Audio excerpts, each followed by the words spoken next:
दोस्तों शुरू करने से पहले डिस्क्लेमर की वीडियो सिर्फ और सिर्फ एजुकेशनल पर्पस के लिए है, इन्वेस्टमेंट एडवाइस नहीं है। तो वीडियो को देखकर आप सीख सकते हो और इन्फॉर्मेशन को ले सकते हो। जितनी खराब एक्सपेक्टेशन थी इन्वेस्टर्स की आज के मार्केट को लेकर, उतनी खराब कुछ परफॉर्मेंस देखने को नहीं मिली, which is very good.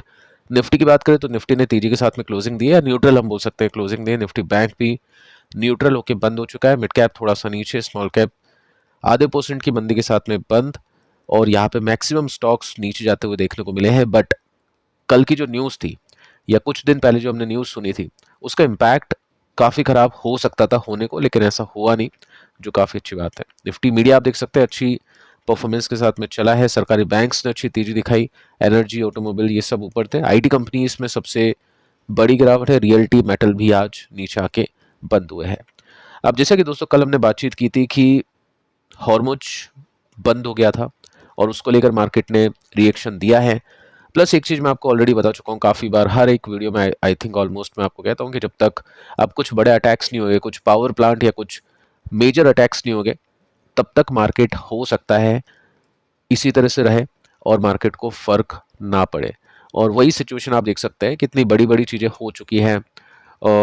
Indian ships के ऊपर अटैक हुआ है, अभी और भी कुछ न्यूज़ मैं आपको दूंगा। तो मार्केट ने कुछ खास यहाँ पे नेगेटिवली रिएक्शन नहीं दिया। नेस्टेक फ्यूचर अभी के समय नीचे है। यूएस ईरान टेंशन अभी के समय ऊपर है। ब्रेंट ने 8% की तेजी दिखाई। स्टिल निफ्टी आप देख सकते हैं अच्छी खासी तरह से रुक कर, या फिर हम बोल सकते हैं बिना गिरावट के बंद हो चुका है।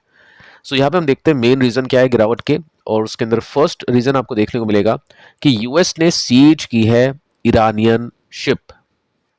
कैसे? यूएस ने ब्लॉक कर रखा है रास्ता कि ईरान के ऊपर, या ईरान को जो भी सप्लाई मिलेगी उसको वो सीज करेगा, उसको वो रोकेगा, क्योंकि ईरान ने भी ब्लॉक कर रखा है हॉर्मुज। तो इसके अगेंस्ट में यूएस ने ये कदम उठाया था।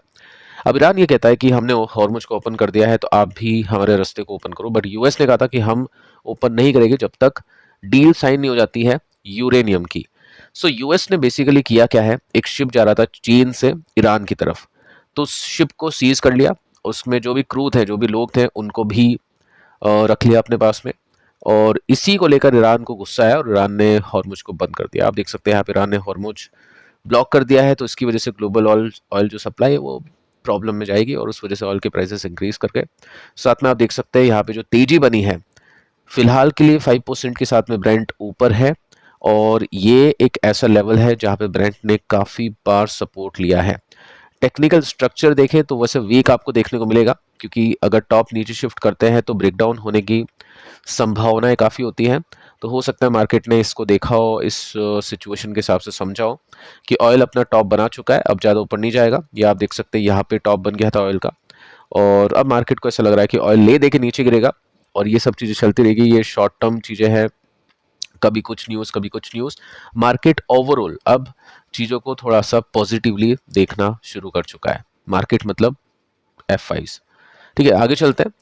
यहाँ पे आप देख सकते हैं कि और जो सिग्नल है वो भी थोड़े से प्रॉब्लमेटिक है। विक्स ये आपको बताती है कि कितनी वॉलेटिलिटी रहेगी मार्केट के अंदर। अगर ये रोज यानी ऊपर जाता है तो फिर मार्केट के अंदर काफ़ी ज़्यादा फियर होता है, ऐसा बताया जाता है। ये सब मार्केट में फियर तो बढ़ा है, बट उस हिसाब से सेलिंग हुई नहीं है। स्मॉल कंपनी के स्टॉक्स थोड़े से ज़्यादा गिरे। इन्वेस्टर्स अब वॉच कर रहे हैं नंबर्स को। अब नंबर्स देखना भी काफ़ी इंपॉर्टेंट है। कल भी 2 कंपनीज के नंबर्स आए थे, बड़ी कंपनीज के। रिएक्शन देखते हैं आगे चल के। आज भी एक कंपनी के नंबर्स मैं आपको बताऊंगा, काफ़ी इंटरेस्टिंग नंबर्स हैं। यहाँ पे आप देख सकते हैं अभी हुआ क्या है। देखो, अब ये मार्केट को बहुत मतलब बचकानी चीज़ें लग रही है, तो मार्केट इसके ऊपर कुछ खास रिएक्शन देता भी नहीं है। ईरान के एफएम ने बोला है कि हमने रिजेक्ट कर दी है बातचीत करना यूरेनियम के ऊपर यूएस के साथ में। नो प्लान, कोई भी प्लान नहीं है। आज के दिन बेसिकली मंडे है, होनी चाहिए थी एक मीटिंग उनकी, सेकंड टॉक होनी चाहिए थी, पीस टॉक। तो यहाँ पे इन्होंने कह दिया कि नो प्लान, मेरे कोई भी प्लान नहीं है, यानी ईरान की कोई भी प्लान नहीं है। ऑफिशियली न्यूज आती है 1:16 के आसपास। आप देख सकते हैं यहाँ पे मेंशन कर रखा है no plans, second round of talks, ठीक है, विद यूएस। इसके बाद में आप यहाँ पे देख सकते हैं शाम को 5:21 यानी मार्केट के बंद होने के बाद में एक न्यूज आती है कि ईरान रेडी है, तैयार है सेकंड राउंड के लिए, जो कि बातचीत का है, ठीक है, यूएस के साथ में, पाकिस्तान के अंदर। ठीक है, तो ये देखो अब कितना ज्यादा मतलब यहाँ पे अप्स एंड डाउन्स इनके स्टेटमेंट के अंदर सुनने को मिलता है, ये अपनी बात के पक्के नहीं है। अब मार्केट कैसे उसको देखेगा? ऑब्वियस है, मार्केट अगर एक दिन में 3% गिरे फिर जाके अगले दिन 3-4% चले तो वो सेंसिबल नहीं है। तो मार्केट अभी थोड़ा सा इसी को देख रहा है कि जब तक ये सब चल रहा है अप्स एंड डाउन्स, तब तक मार्केट न्यूट्रल ही रहने की कोशिश करे। ठीक है, सो यहाँ पे आगे चलते हैं और यहाँ पे आप सिंपली नोट कर सकते हैं कि यूएस के जो यहाँ पे जो ऑफिशियल्स हैं वो आ चुके हैं पाकिस्तान, इस्लामाबाद, नूर खान एयरबेस, और ये काफ़ी मशहूर भी है, आपको पता ही है क्यों मशहूर है। ठीक है, तो यहाँ पे देखिए दोस्तों, यूएस के जो भी बातचीत करने वाले हैं वो आ चुके हैं। अब देखते हैं ईरान वाले आते हैं या नहीं आते। ऑब्वियसली यहाँ पे बोल तो दिया है कि तैयार है, तो हो सकता है बातचीत अपने को सुनने को देखने को मिले। देखते हैं क्या आउटकम आता है। कोई मैच्योर आउटकम आने की एक्सपेक्टेशन तो मैं नहीं कर रहा हूँ, लेकिन फिर भी स्टिल एक बार अपन वेट करते हैं। अब देखो यहाँ पे एक बहुत बड़े इन्वेस्टर है, रे डेलियो, इनका नाम अगर आपने सुना होगा तो बिलियनर है, और ये कहते हैं कि ये जो वॉर है ये बहुत जल्दी, यानी जल्दी नहीं खत्म होगी, इसमें टाइम लगेगा काफी। और जैसा रशिया यूक्रेन में अपन ने देखा है, हो सकता है कुछ वैसा ही सीन बन जाए। सो यहाँ पे बोला है कि वार्निंग दी है कि ये जो टेंशन है चलेगी, और यहाँ पे ये स्टार्टिंग है क्लासिक वर्ल्ड वॉर की। सो अगर ऐसा हो गया तो फिर दिक्कतें हैं। बाकी आपको क्या लगता है? मार्केट के रिएक्शंस को देखो, सबसे इंपॉर्टेंट यही है मार्केट को क्या लगता है, क्योंकि मार्केट सही जाता है, इन्वेस्टर फिर भी गलत जा सकते हैं, लेकिन मार्केट का जो पैटर्न है, जो प्राइस एक्शन है, वो आपको ज़्यादा अच्छे से बताने की कोशिश करेगा। अल्टीमेटली ये जो भी इन्वेस्टर्स है, जैसे आप इनकी बात कर सकते हैं, ये खुद मार्केट को सबसे पहले प्रायोरिटी पे रखते हैं, फिर उसके बाद में अपने व्यूज रखते हैं। तो मार्केट का जो डेटा है या जो मार्केट का पैटर्न है वो ज़्यादा मैं वैल्यू देता हूँ उसके ऊपर। बाकी ठीक है, इन्होंने ये कहा है, आप एग्री करते हो नहीं करते हो आप नीचे कमेंट कर सकते हैं। अब देखो दोस्तों, निफ्टी आपको ये बताता है, मार्केट आपको ये बताता है कि यहाँ पे मार्केट को अब फर्क नहीं पड़ रहा है, जो मैं आपको काफ़ी पहले से बोल चुका हूँ। और इसमें आप देखोगे तो यहाँ पे ये जो सपोर्ट था, कल अपन डिस्कशन कर रहे थे, मेरी एक्सपेक्टेशन थी शायद यहाँ तक चला जाए, लेकिन ऐसा हुआ नहीं है। मैंने आपको कहा था कि ये तो इस न्यूज़ पे ऐसा सीन नहीं है कि तोड़ता तोड़ता नीचे जाएगा या वापस से बॉटम होगा या उसके नीचे, ऐसा 1% भी मुझको नहीं लगता है पर्सनली, ये मैंने आपको कल ही कह दिया था।